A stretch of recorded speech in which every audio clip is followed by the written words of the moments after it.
Did you just sneeze in your hand? What else was I supposed to do? Sneeze in your antecubital fossa. The hell's that? Your elbow pit.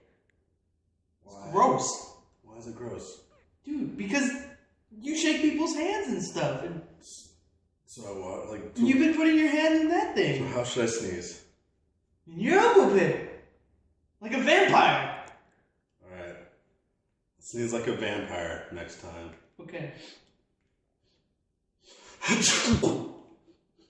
feel different. What happened?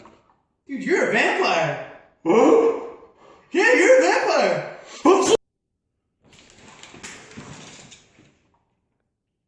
Dude, are you alright? I think next time I'm just gonna sneeze into my hands.